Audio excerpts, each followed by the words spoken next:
त्यातला मार्ग काढू। शिवसेनेने आपली तिकीट जर मागे घेतली नाही तर काँग्रेस बंड करणार, म्हणजे बंड। मी तुम्हाला सांगत आहे, तुम्हाला बंड करायचं आहे का मीडियाला? आम्ही सांगितलं की सामोपचाराने सोडू। मध्यंतरी चर्चा होती की काही मैत्रीपूर्व लढती, तर त्या फार्ममध्ये विचार सुरू आहे। उद्या नाही तर परवा आपल्याला हा प्रश्न सामोपचाराने सुटलेला पाहायला मिळेल। एकनाथ शिंदे परत भाजपच्या वाटेवर आहे।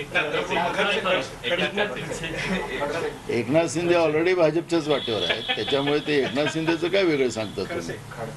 मला नाही वाटत की एकनाथ खडसे मला नाही वाटत की भाजपमध्ये जातील, कारण की त्यांचा जो छळ झालेला आहे भाजपमध्ये, त्यांनी अनेकदा त्या छळाचं वक्तव्य केलेलं आहे। ते स्वाभिमानी नेते आहेत, ते असं करणार नाही असं मला वाटतं।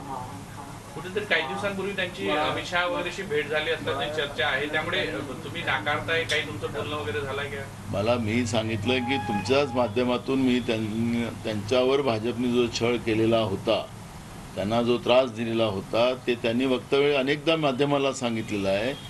आणि भाजपने त्यांना जो ज्या पद्धतीनं त्यांना वाईट ट्रीटमेंट दिलं, त्यांच्या जाव्याला जेलमध्ये टाकलं, त्यांना जेलमध्ये टाकायचा प्रयत्न करतात आहेत, हे सगळं चालत असताना ते भाजपमध्ये जातील असं मला वाटत नाही, असं माझं मत आहे। माझं कोणाशी बोलणं नाही जात। बावनकुळे यांनी म्हटलंय की ते परतीच्या मार्गावर आहे, केंद्रीय जे आहे समिती ठरवतील त्यांना पक्षप्रवेश घ्यायचा। मला भाजपचं एक कळत नाही, एक मोठा बलाढ्य नेता, स्वयंघोषित विश्वगुरू नरेंद्र मोदी त्यांच्याजवळ आहे, त्यांना हे लोक घ्या, ते लोक घ्या, ते घर तोडा, ते पक्ष तोडा, हे भाजपला करावं का लागतं?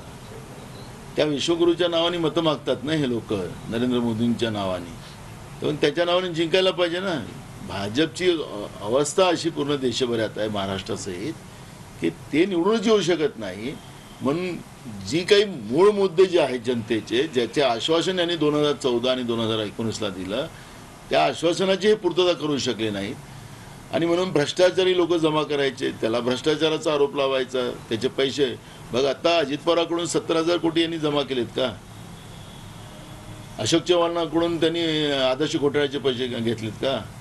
असे सगळ्या प्रश्नाचं उत्तर द्यावं लागेल नाही या लोकांना। मैंने खाऊंगा ना खाने दूंगा असं सांगणाऱ्या नरेंद्र मोदींनी सगळे भ्रष्टाचारीच लोक जमा केलेत। आणि या भ्रष्टाचारी लोकांच्या माध्यमातून आज देशाची संपत्ती लुटण्याचं काम ज्या पद्धतीनं नरेंद्र मोदीच्या आणि भाजपच्या सरकारने चालू केलेलं आहे, आणि महागाई, बेरोजगारी, शेतकऱ्यांचे प्रश्न, गरिबांचे प्रश्न दुर्लक्षित केले, त्या प्रश्नाचं उत्तर यांना जनतेला द्यायचं आहे। पण त्या प्रश्नावर हे बोलत नाही।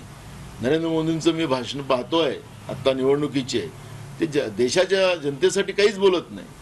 ते गांधी परिवाराने असं केलं, नेहरू परिवाराने असं केलं, हे काही मुद्दे आहेत। 10 वर्षाच्या पहिले तुम्ही तेच मुद्दे सांगून सत्तेत आलेत, आता ते मुद्दे संपलेत। तुम्ही काय केलं देशासाठी? किती देश विकला? तुमच्या मित्रांना 16.5 लाख कोटीचं कर्ज तुम्ही माफ केलं, ते सांगा ना, कशासाठी केलं?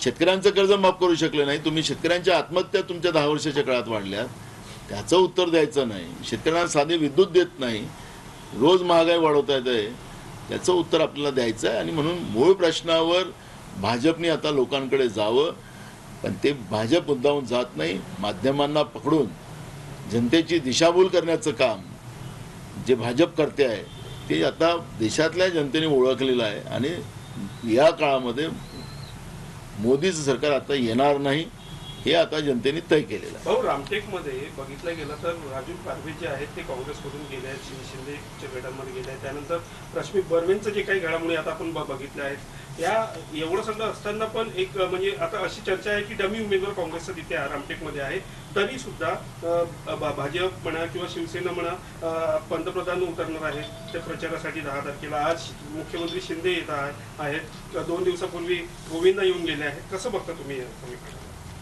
डमी तर भाजपचे उमेदवार आहेत, नागपूरचा पण डमी उमेदवार आहे, दुसऱ्याला डमी म्हणायचं यांचे काय आहे?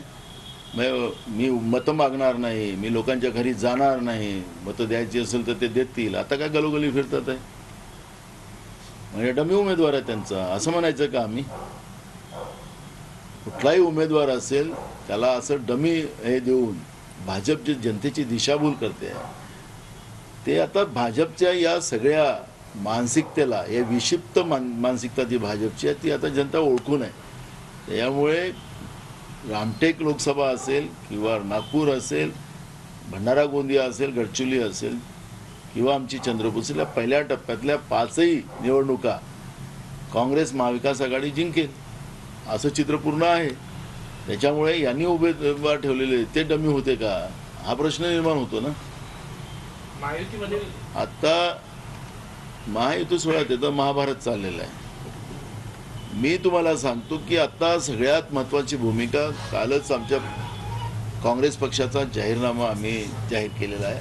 आदरणीय आमचे राष्ट्रीय अध्यक्ष मल्लिकार्जुन खरगे साहेब, सोनिया गांधीजी, राहुल गांधीजी अशा सगळ्या नेत्यांनी या देशाच्या जनतेला आमची काँग्रेसची भूमिका काय आहे ती त्या ठिकाणी स्पष्ट केलेली आहे. शेतकऱ्यांसाठी काँग्रेस काय करणार, तरुणांसाठी काय करणार, महिलांसाठी काय करणार, गरिबांसाठी काय करणार, आणि विशेष करून ज्या ओबीसी चळवळीमध्ये देशभरातल्या अनेक संघटनेनी अनेक वर्षापासून आंदोलन करत होते आणि ज्या मागण्या होत्या त्या मागण्या आता जाहीरनाम्यामध्ये काँग्रेस पक्षाने मांडलेल्या आहेत. जनगणनेसहित हे सगळे इश्यू जे ओबीसी संघटनेचे होते ती भूमिका स्पष्ट काँग्रेस पक्षाने मांडलेली आहे. आता खऱ्या अर्थानं ओबीसी संघटनांची जबाबदारी जास्त बनते आहे की तुम्ही कालपर्यंत जे मोर्चे काढत होते त्याला आता पूर्ण करण्याची संधी आलेली आहे. तर मला या निमित्तानं आव्हान सगळ्या ओबीसी समाजाला करायचं आहे की ज्यासाठी तुम्ही उन्हात, पावसात, हिवाळ्यात, लहान पोरापासून तर वयोवृद्धापर्यंत मोर्चे काढलेत ओबीसीच्या जनगणनेच्या बाबत, त्यांच्या विकासाच्या बाबत, त्यांच्या आर्थिक आणि शैक्षणिक विकासासाठी, आज ती भूमिका काँग्रेस पक्षाने मान्य केलेली आहे. आणि म्हणून आता हे सरकार आणणं हे आता ओबीसी समाजाच्या हातात आहे. धर्माच्या नावाने जे आपल्याला सातत्यानं भाजपनी जी अफूची गोळी देऊन ठेवून आपलं शोषण केलं, त्या भाजपपासूनही आता आपण सावध राहिलं पाहिजे.